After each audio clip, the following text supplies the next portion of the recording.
jàngeen jëf ci ànd beeg ñun ci seen télévision DTV 19h jot na xabaaru marax yi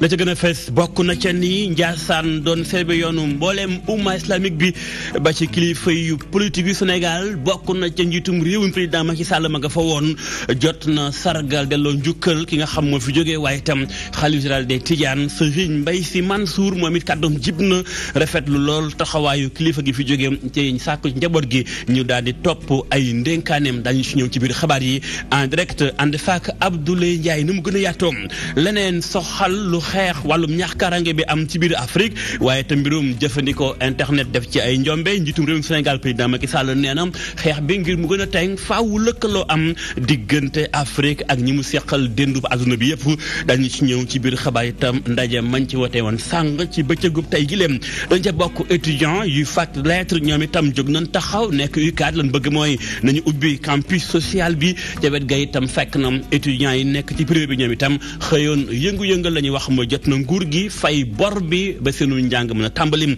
dañ ci boole itam lu jëm ci ay laboratoire ci biir dënd ba Afrique bi jege na 800 yun samp waaye lu ci néew dañ koo samp ci biir Afrique sowu jant lu ko waral ay pexe jóg na ngir ñu gën leen jox gëdd dañ ci ànd ak Ndeye Fatim Lo niski faram fàcce gi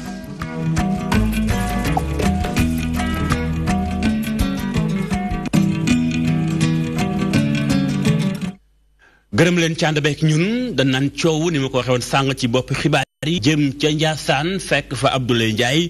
Abdoulaye maa ngi lay nuyu. maa ngi lay fay Serigne Modou Mbacké Niang. njiitum réewum Sénégal président Macky Sall mi ngi woon foofu sàng jibal na kàddu sargal delloo njukkal ki fi jóge waaye ndaka noonu xalif général des Tidianes Serigne Mbaye Sy Mansour. jërëjëf ni nga ko waxee Serigne Modou Mbacké Niang ñu ngeen di ñu topp en direct ci la DTV fii ci Ndiassane ni nga ko waxee sànq kilifa réew mi nga xamante moo di président Macky Sall ñu doon ko xaar ci boobaak léegi ngir mu agsi ci dëkk bu sell bi agsi na ca mujjantal ba mu ñëwee ki nga xamante moo di Cheikh Mohamed Bassir Kounta di yore kàddu njaboot gi moo ko daanaka teertu ak njaboot gi boobaa nag laataa loolu sax yelimaane jëwriñ ji ñoom ñoo ko fi jiitu di Mouhamadou Boun Abdallah Dionne ak ministre de l'intérieur Aly Ngouille Ndiaye laataa loolu kii di Serigne Mbaye Sy Mansour jóge woon na ci Tivaouane ñëw Serigne Cheikh Tidiane Seck ca Thiénaba jóge woon na fa ñëw waa Touba tamit naka noone kër soxna doomi soxna yëpp kenn desul ñëpp fax ñëw fi bokk tis wi ci waxtaan wi say kii di Macky Sall door nay kàddoom daal di naqarlu lu mel jàpp ne Sénégal ñoo ñàkk di une grande perte pour la nation sénégalaise ma waral mu ñëw siq ay jéego di illa mu ñëw nag ak si fi àggale joxe fi li nga xamante moo di njaalum réewum Sénégal waaye njaalam moom président Macky Sall ndax jàpp ne nekkoon na koo xamante ni xaritam la woon daan nañ diisoo daan nañ waxtaan du koy tatagal ci lu bëri. bokk na ci tamit ginnaaw kàddu yooyu ñu yëkkati di kàddu yu néew te gàtt kii di Mouhamed Bassir Kounta yore kàddu njaboot gi daal dinay wax ci rek taxawaay président Macky Sall jëmale ko ci kër kilifay diine yi waaye tamit moom kilifay diine yi taxawaay bi ñu war a am jëmale ko ci moom kilifa réew mi tax fàttali ne réew moo ko moom nguur yàlla solo moo koy jox kum ko sopp ak waxtu ko neexee heure bu ko neexat la koy jël muy jàpp ne nag kon illa la moom kilifa diine benn kilifa diine warul xeex bépp président boo xamante ni nekk nga wala bokk benn njiitalu nguur nga mu nekk loo xam nag ay kàddu yu am solo yu ñu yëkkati ci jotaay bi ay jamono ji nag ki nga xam nag moom moo di Cheikh Bekay Kounta këram la ñu taxaw ci buntu kër gi président ginnaaw ba mu jógee foofu kër Cheikh Mam bu Kounta dafa daal di ñëw fii ci xalif bu yees bi ngir nag indi fi njaxalam ta safon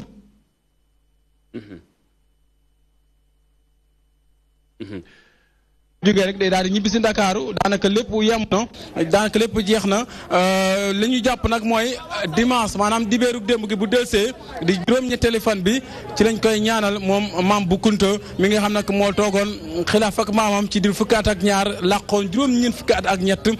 ci ginnaaw bi mu uffee njaboot gi doon liggéey bu sell boobu loolu daal mooy li nga xam ne tey jii taataan nañ ko fii ci Ndiassane ci kilifa yi dina yeeg kilifa aada yi taalibe yi ñëpp kenn desul di yoon célébrer yoonu umma islamique du ma ne axru xadriya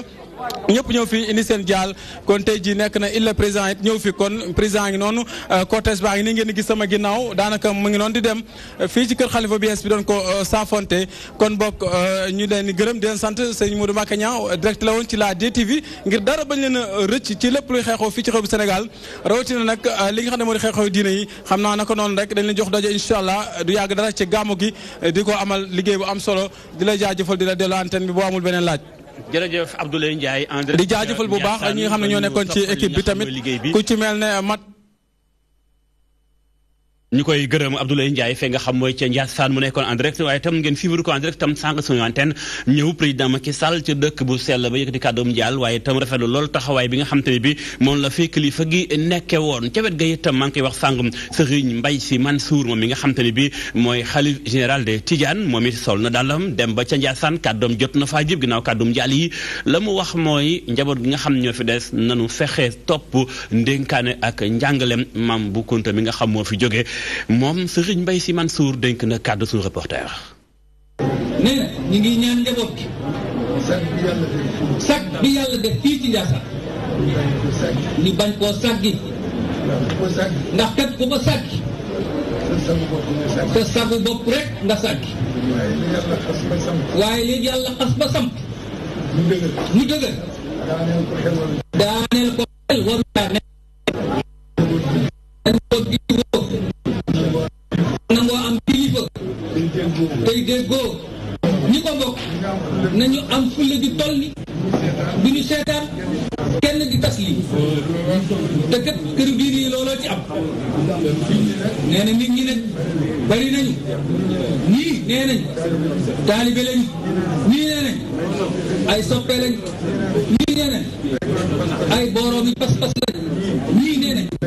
ay mbokk lañu waaye ñi ñu koy wax nañu jàpp ne jamono ngi dox ndax kat ñi ngi dégg lu ndaawul dégg ci Sénégal gii Sénégal bët yu daje amoon na jamono nit ku nekk am nga kersa léegi nag kersa dara nekkul ci ñu ngi fiy def di fi wax kon nag koy bay ku nekk bàyyi sa xel ne te bu yéem lool ndax kat mag ñi fi nekkoon di liggéeyal yàlla bi ñu liggéeyalee yàlla seytaane yëg nga liggéey taxawu na leen mënulu leen dara. mu doon kàddu ko xalif général des Tidiane Serigne Mbaye Sy Mansour ca Ndiassane ci kanambu njabootu ko xaadiriya yëkkati kàddum njaal ak dëfal ak masawu coon ak ay ndénkaan. xibaar yi wéy dellusiwaat ci Ndakaaru njiitum réewum Sénégal président Macky Sall laata muy dem ci Ndiassane googee mu nekk jamono ji tembe mi ngi woon ci am ndaje fi nga xam mooy ci Diamniadio ndaje mu yaatu mu doon waxtaanee mbirum jàmm kaaraange muy paix sécurité ci biir Afrique wi nga xam lañu seq ni de waaye la mu xamle mooy bu fekkee bëgg nañ jàmm ak kaaraange am faaw lëkkaloo boole seen ay doole mënta ñàkk ci wet ga itam ñu fàttali leen ni ki fi nekkaloon France ni ab représentant ci wàllum bitim réew rawatina Afrique jàpp na ni faaw Afrique dugal loxoom bu baax ci jàmm ji ndaje moomee Codé Ndiaye ma nga ci woon reportage. jàmm ak kaaraange ci dendu Afrique ak lépp lu jëm ci wàllu suqaleku waaye itam dal gu sax dàkk loole moom mooy thème bi nga xamante ne nii moom la ñu tànn ren ji ci forum bi nga xamante ne ni ñeewal na lépp lu jëm ci wàllu sécurité ak jàmm ci Afrique président Macky Sall daal di nag présider cérémonie d'ouverture bi njiitu réew mi di xamle ni faw nag réew yi boole seen doole ngir nag jàkkaarloo ak phénomène bi di terrorisme ci Afrique. Face aux menaces, la coopération entre États ne se pose plus comme un... ngir jàmmarloo ak menace bi nga xamante ne ni mi ngi am ci wàllu sécurité man jàpp naa ni coopération nekkatul dong mbirum solidarité waaye nag dafa doon loo xamante ne ni faw mu am muy njariñu ñëpp loolu nag moom mooy conditionné lépp loo xamante ne ni da ciy toftalu bokk na ci mbirum développement mu di suqaleku waaye itam mbirum koom-koom ak lépp lu jëm ci wàllu social. Le développement fortifie les bases de la paix, de la sécurité et de la stabilité. jawrin bi ngàllo wàllu armée ci France moom di xam ne ni réewu France noppi na ngir nag daal di jàppale réewu Afrique yi ci wàllu terrorisme teewul nag muy xam ne ni sécurité Afrique africain yi ñoo ci war a jiitu. Seul un multilatéralisme fort permettent une réponse efficace et durable aux crises. réewu France noppi na ngir nag daal di engagé wu ci xeex bi nga xamante ne ni ñeewal na mbirum terrorisme moo xam lu jëm ci wàllu force Barkhane bi wala bokk alliance bu Sahel. France daf ci dugal loxoom bu baax donte nag duñu noppi ci gunge réewu Afrique yi ci wàllu terrorisme teewul nag man sama conviction moom mooy dama jàpp ni jàmmu Afrique mi ngi ci loxoy africain yi. La paix de l'Afrique appartient à l'Afrique. ngir nag développement mu di suqaliku daal di am président Macky Sall di xam ne ni faaw nag jàmm ak kaaraange sax dàkk ci Afrique. Face aux défis sécuritaires, notre premier devoir est de faire en sorte. suñu wareef bu njëkk moom mooy fexe ba état yi daal di taxaw temm wone seen doole wone ne am nañu capacité jàmmarloo ak wéy defkatu ñaawteef yi waaye itam fexe ba mën a am capacité de réaction boo xamante ne nii dafay am doole ndax nag état yi bu ñu néewee doole dootuñu mën a amal seen rôle te moom moo doon aar seen population. Rester fort et résilient parce que quand l'État est affaibli, il perd sa fonction protectrice. 5e forum de Dakar ñu koy amal ci diirug ñaari fan cérémonie d'ouverture bi ñu amal ko ci teewaayu ay kàngam yu bëri yu jóge ci Afrique ak ci àdduna wérngal këpp objectif bi nag moom mooy fexe nag ba lëkkale doole yi ngir nag jàmmarloo ak wéy defkatu ñaawteef yi ci Afrique ak ci àdduna bi. Codé Ndiaye jaajëf bu fekkente ni bëgg nañ jàmm am tam ci dëndub Afrique président Macky Sall nee na ñiitam di mbootaayu xeet gi muy Nations Unies nañu xoolaat seen aw doxalin ndax ñoxor Ndiaye ñu intervenir ak ay sox ak ay bal tal ay bomb bombardé nee na nekkul méthode bi gën li gën nañ xoolaat doxalin bu ko defee du ñàkk waxtaan bu dee am ak it fegu ca teel laata laale di am maanaam bañ a jëfandikoo ay ngànnaay la jàpp dana ci baax dañuy dégg ay kàddoom mbala xibaar yi jeex jombul lam ca dénk Codé Ndiaye. xibaar yu wëy ak jàmm jamono ban koy sàkkoo ci biir Afrique booba Sénégal ci suñ biir wet fële nga xam mooy bët Saalum réew mi di Casamance moom nux ma nga fay am ba léegi 1981 ba tey ay jafe-jafe ngi am kii fi nekkoon ab kon gouverneur ca diwaanu ko Ziguinchor moom dafa gis ni jot na ñaari wàll yi muy MFDC ak nguur gi wéyal ay waxtaan waaye waxtaan yi moom nañ jàpp ni mooy li gën ndax jëfandikoo ngànnaay mësta doon pexe mi nga xam ne mooy tax jàmm am moom Mbagnick Ndiaye am lu mu ca dénk Abdoulaye Wanyanga.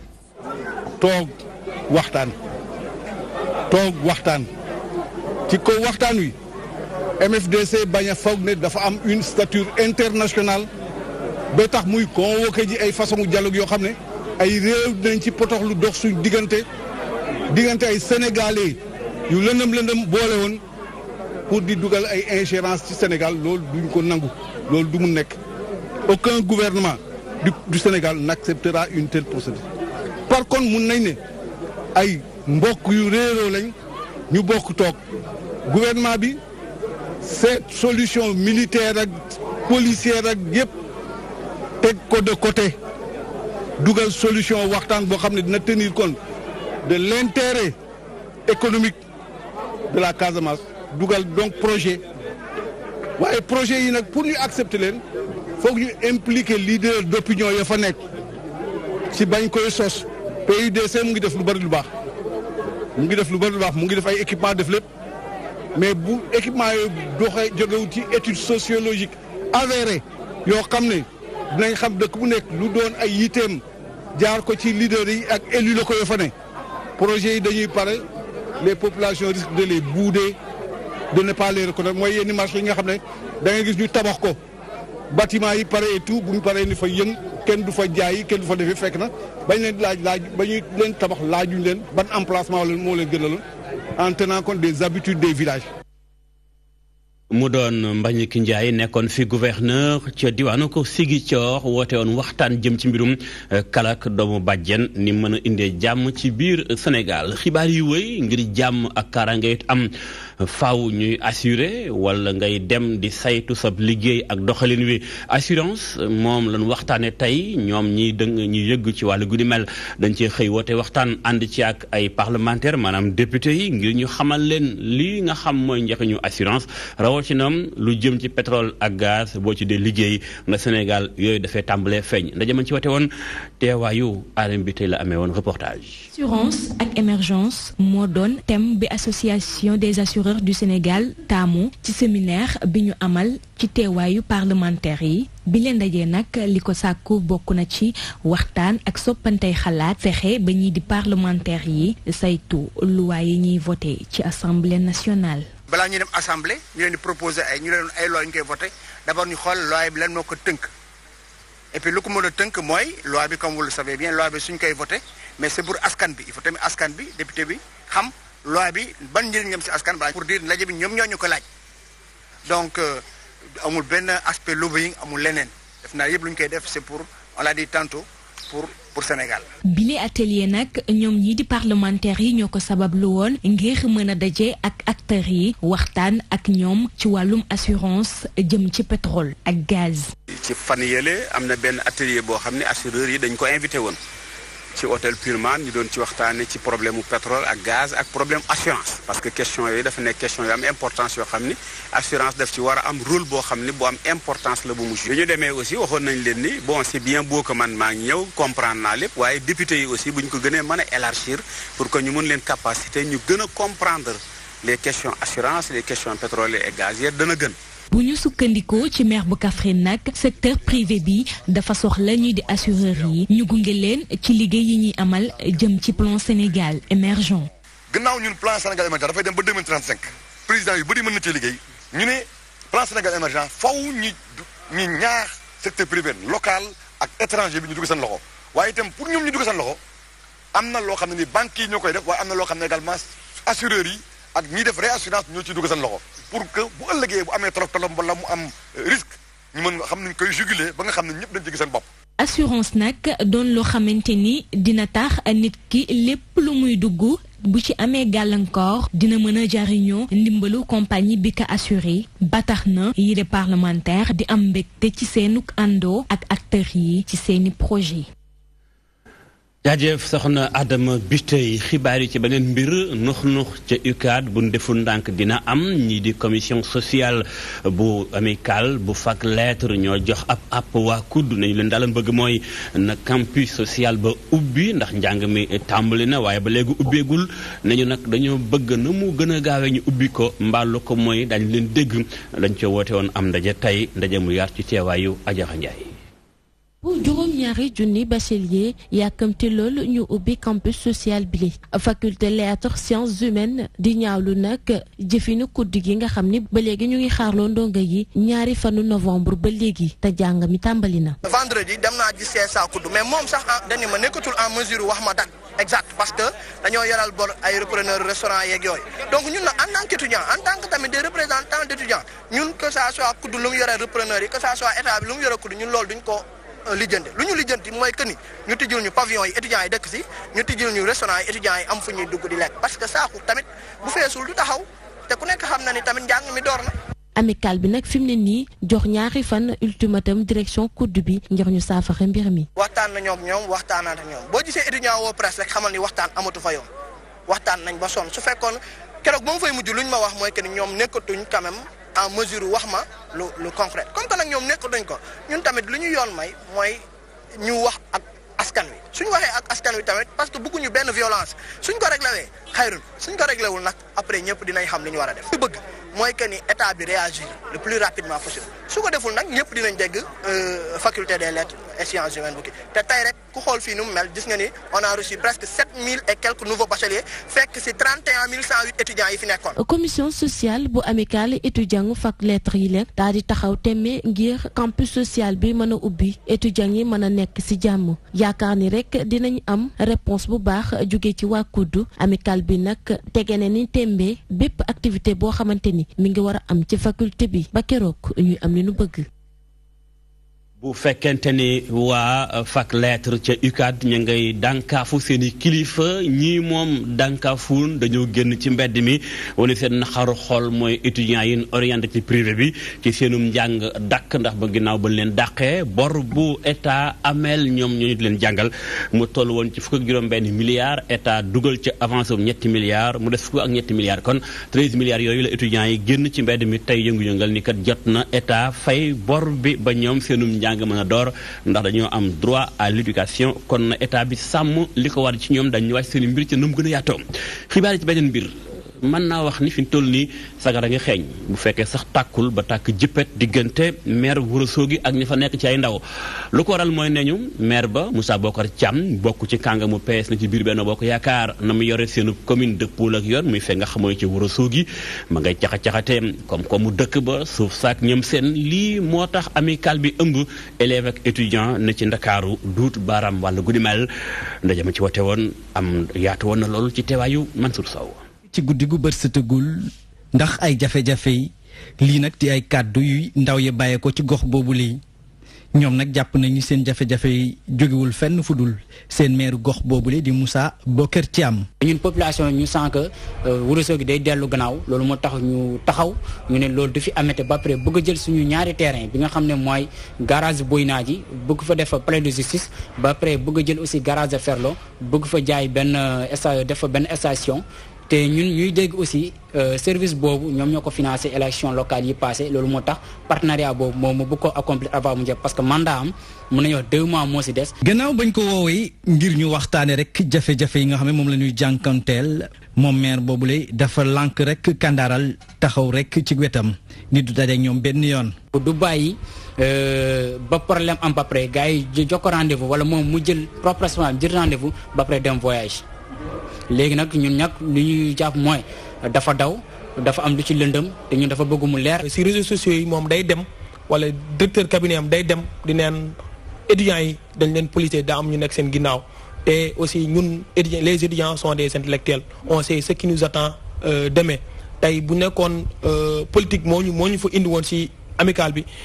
les 596 étudiants duñ ma jox tâche boobu noonu. ndaw ñi li nga xam ne nag ñu ngi tënku ci kuréel gi ñu duppi convention des élèves et étudiants ressortissants de Ourossogui donc seenu kurpeñ rek dëgmal ko seen njiitu bokk moomeel boobulee jàpp nañ ni tey jii nag lépp lu jëm ci wàllum meññeef yi nga xam ne nag tey jii Ourossogui moo ko moom dafa war a delluwaat rek ci askan wi li te maire bi war cee teg gib loxoom.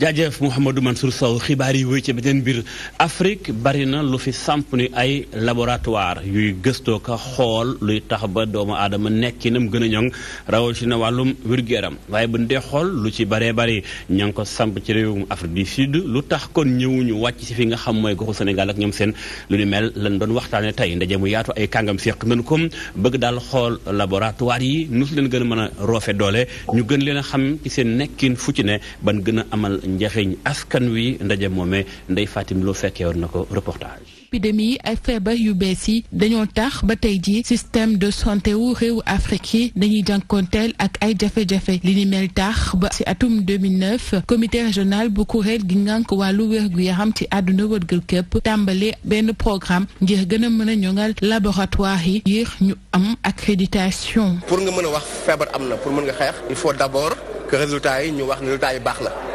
mais loolu nag si loolu la ñuy liggéey nii pour que laboratoire bu génne résultat rek ñoo xam ne lii résultat baax la. accréditation mooy que ne man am naa sama laboratoire maa ngi nekk di doxal mais pour que li may joxe résultat ñëpp mën a wax ne lu yiw la lu baax la dafa am ay organismes yoo xam te ne ñoom ñoo koy certifié dafa am aussi benn yoon boo war a jaar ba nga mën a yegg foofu. actuellement dañu seetlu aussi si Afrique sowu jant ñi ko fi amagum bëriwul. et que la plupart du temps doon jël suñu résultats yi di ko envoyé feneen suñu échantillon yi léegi nag loolu la ñuy bëgg a xeex. réew yi tàmbali nañ di ci dugal seen loxo ngir ñu gën a mën a ñoŋal laboratoire yi ñu am tamit ay jumtukaay ngir gestion beeg assurance bu mucc ayib ñu mën a bokk ci li ñuy tuddee SLIPTA li di mel tax ba auditeur réew yi bokk ci CEDEAO ñu leen di tàggat ak yi gën a ñaax ci wàllum accréditation. am ay étapes yoo war a jaar. étape yi ngay jaar yi mooy d'abord il faut nga teg benn plan boo xam ne moom moo lay yóbbu vers accréditation. ñi ñuy former tey jii dañuy après dem jàppale laboratoire yi leen former leen coacher pour que ñu mën a am dans quelque temps en tout cas si lu jege ay laboratoire yu fort yoo xam te ni seen résultat kenn du ko laam-laame. Afrique subsaharienne moom nag mooy gox ci àdduna wërgal këpp bi nga xam ne ni ñi fay faatu bëri nañ loolu li jëm ci wàllum épidémie yi ak feebar yi nga xam ne dañuy wàlle Slipta moom nag li mu fas yéene mooy soppi li ni mel jaarale ko ci gën a ñongal laboratoire santé publique yi ci réewu Afrique yi ngir ñu mën a méngoog ak norme yi. jaajëf Ndeye Fatim Lo ñu xuus dugg ci wàllum politique jëm ci élection présidentielle 2019 jàpp leen ni ay candidats à la candidature ñu ngi wéy di dellu ginnaaw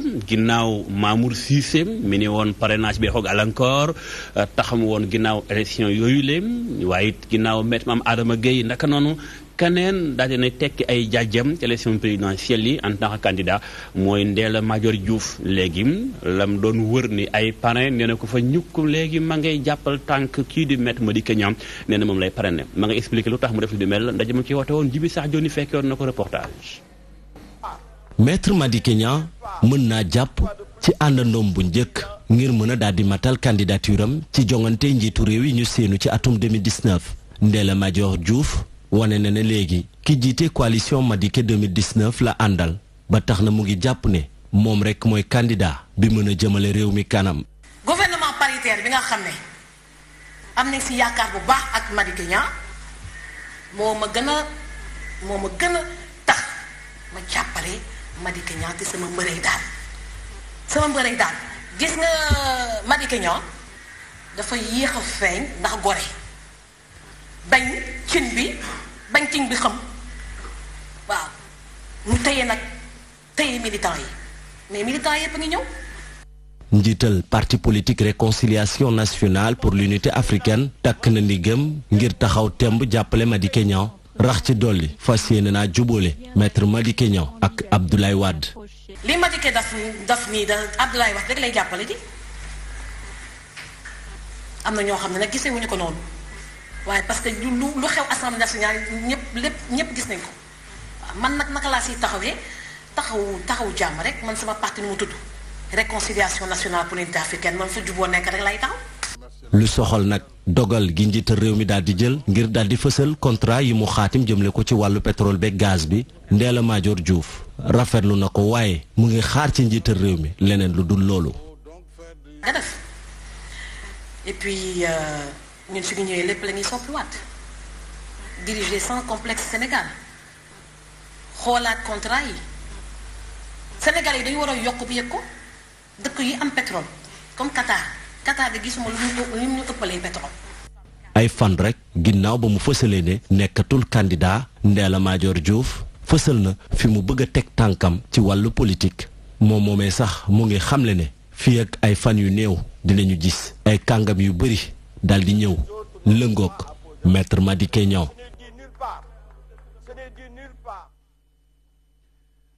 jaajëf Jibi Sax Joni xibaar yi ci beneen mbir ci wàllum politique ñu nga jëm Thiès benn dëkk ñaari gaar foofee jàpp ne Ousmane Sonko am na fa base ñu ànd ak ñoom ca Pastef ña ngay xeex rawat lu jëm ci wàllum parrainage bi ñoom nag nee ñu noppi nañu ci parrainage bi daanaka la ñu bëgg am nañu ko kenn ci ñoom kàddoom jib na ñu ngi duppee Alassane Dir la mu dénk sunu correspondant ba ca Thiès Daouda Thiam. comme ni ñu ko xamee région bu nekk wala département 2000 lañ ko laaj ñun dañuy parrainer ba dépasser loolu pour yeneen vide yi nga xam ne am nañ ci yeneen région yi pour ñu mën koo combler mais ñun suñu objectif dépassé nañ foofu ñun. fi mu toll nii dañuy préparer ay vol ay sàcc yoo xam ne Sénégal yëpp tig na la si ñoom la preuve mooy pas plus tard que tey bi ñuy parrainer ñaata nit lañ jot seen carte non inscrit sur les listes loolu te ba pare mu wax ni dépassé na 52 milliards de nos francs CFA. loolu c'est scandaleux boobu mooy benn ñaareel bi yow nan nga mënee ne comment dire question bi mooy fichier électoral bi yow nga nekk candidat déposer sa candidature mais war nga am fii bët ci li ngay poser lan la yow ñi ko prédécesseur yi mais dañu ne kii neexuñu Abdoulaye dafa teggi kooku teg keneen ne comme kii neexu leen kii laa tegal bien sûr la personne de Aliou Ndiaye comment kon nga mën a nekk ministre de l'Intérieur te tu dis que devant tous les Sénégalais ça c'est insulter l'intelligence des Sénégalais disant à haute voix que ni dinaa def tout ba Macky Sall gagné loolu insulte la te Sénégal bi nekk war na jël ay responsabilités ci loolu fichier électoral bi ñun dañ ko war a gis mënoo bokk ci mbir nga ne lii mooy principe bi te yow doo gis principe bi. kaneen ku jibal kàddoom moom moo jiite mouvement wàccook askan wi kooke mooy Mamadou Diop moom dafa gis ni réew mi ni muy doxee président Macky Sall mi ko jiite daanaka doxeenu cuune lay dox ay kàddoom la mu jàpp ni réew mi doxul ci lu bari rawat na ci wàllum koom-koom moom nag jàpp na ni soppi ko lu mënta ñàkk la Mamadou Diop dénk na kàddu Abdoulaye Wañanga nit ñi di xalaat mënuñoo xalaat am kër fii ak ñuy génn àdduna li ñuy xalaat moom mooy di ñaan yàlla mu may leen ñu mën a fay seen loyer ñun li ñu bëgg moom mooy soo toogee liggéey fukki at ak juróom muy ci emploi salarié muy ngay béykat muy ngay mécanicien muy ngay taximan muy ngay jigéen boo xam ne da ngay yëngatu ci leneen loo mënti yëngatu nga man ci fukki at ak juróom nga fay sa kër ba nga xam ne say doom dinañ xam ni kat ñoom seen wéejur bàyyi na leen fi kër goo xam ne nii ñoom ñoo ko moomal seen bopp mu dal seen xel loolu mooy li nga xam ne d'abord moom mooy suñu point essentiel boole ko nag loolu suñ ko defee dina indi day régler yeneen problème yu bari ba nga xam ni xëyum xale yi sax daf ci bokk parce que xëyum xale yi aussi nekk na loo xam ni soxal na Sénégalais yépp banlieue bi nekk banlieue boo xam ne ñu jàmbaar ñoo fi nekk ñoo xamee ni nii ñu nangoo jàng lañ ñoo xamee ni nii ñu nangoo liggéey lañ ñu war leen a jàppale nag ngir seen dëkkuwaay gën a jàppandi gën a jaar yoon assainissement bi nekk fi loo xam ne inondation yi dañ koy fàtte ca lu mën a nekk la lépp li nga xam ne dafay nekk xëyum xale yi fii jàng yegg yenn niveau yi am ay master am ay doctorat malheureusement duñ mën a am liggéey parce que yenn opportunités yi duñ ko am mu nekk loo xam ne dañ ci bëgg a nekk di ci liggéey bu baax a baax ngir loolu vraiment ñu trouver ci ay solution ma nga noone loolu yi moo la laaj xibaaru maraxi ci seen télévision DTV sant leen gërëm leen ci ànd beeg suñuy programme niski 20h jot dana am xabaar ci français Ajaratu Ndeye Aram Touré moo koy faram-fàcce ñaan leen ñi bokk fanaan jàmm ak suñuy programme illa li xam